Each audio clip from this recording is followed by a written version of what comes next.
Hey, welcome! Have you ever looked at a group of really talented people and wondered why they just can't seem to click as a team? Well, it turns out it's not about luck or magic, it's about architecture. Today, we're going to break down the blueprint for building a truly great team from the ground up. So, let's start with a really simple but kind of tough question. I want you to think about this as we go along. Is the group you work with every single day actually a team? The answer might not be as obvious as you think, and honestly, getting it right is the foundation for everything else we're going to talk about. And that question leads us straight into our first big idea. See, we throw around the words group and team like they're the same thing, but they're not even close. Understanding the difference is, without a doubt, the first step toward building something special. Okay, so this really gets to the heart of it. A work group, well, it's basically a collection of individuals. Performance is really just the sum of what each person does on their own. The focus is all on individual accountability. But a team is where the magic happens. It's about synergy. The whole becomes way greater than the sum of its parts. You have individual results, sure, but you also have this collective work product. So the real game changer is the shift from, hey, I'm responsible for my stuff, to we are all in this together, responsible for our stuff. That right there is mutual accountability, and believe me, it changes everything. All right, so you figured out you're on a team. Great, but is it a healthy one? Is it an effective one? Let's take a look at the vital signs that separate a team that's thriving from one that's, barely hanging on. And you can really see the difference here, right? Over on the left, you've got the signs of a healthy, effective team. Everybody knows the purpose, they're bought in, communication is open and honest, people actually trust each other.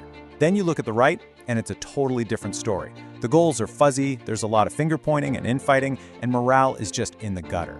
Now be honest with yourself for a second. Where does your team fall on the spectrum? Knowing the real answer is the only way to start making things better. Okay, so you've done your diagnosis, you know where your team stands, now what? Well, if you're a manager or any kind of leader, this part right here, this is your action plan. You are the architect. You have the power to build the kind of team you see on the left. So let's talk about the tools you need to get it done. And look, these aren't just buzzwords. These are actions. Look at these verbs: clarifying, fostering, encouraging, empowering. Take clarifying purpose. That's not just about sending one email with the yearly goals. It's about constantly connecting the dots, showing how the little things people do every day contribute to the big mission. Or fostering trust. That means you have to actively create a safe space, a place where someone can say, I messed up, or I don't get it, or even challenge an idea without fearing they'll get their head bitten off. Every single one of these actions directly builds a characteristic of a great team. But let's be real for a second. Even on the absolute best teams, people are going to disagree. You get passionate, smart people in a room, and there's going to be friction. That's not a bug, it's a feature. It means people care. The key isn't to try and avoid conflict. It's all about how you manage it. So here's the toolkit you need. Yep, knowing how to handle conflict is a leadership superpower. And it really comes down to understanding that you have 5 core strategies to choose from.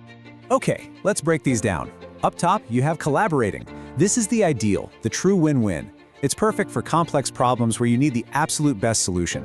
Then there's competing, which is a win-lose. Sometimes you just need a quick, decisive action and you have to make the call. Avoiding? Well, that's a lose-lose. You're basically kicking the can down the road. It's really only good for tiny issues that aren't worth the fight. Accommodating is a lose-win. You let the other side have their way. This can be smart when keeping the relationship intact is more important than winning this particular argument.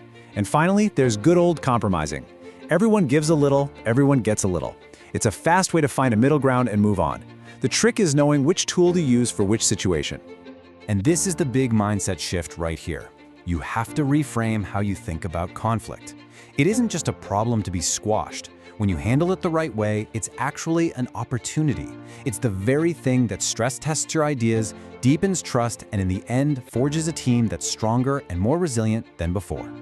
Wow, okay, we covered a lot. The difference between a group and a team, how to check your team's health, the manager's action plan, and your conflict resolution toolkit.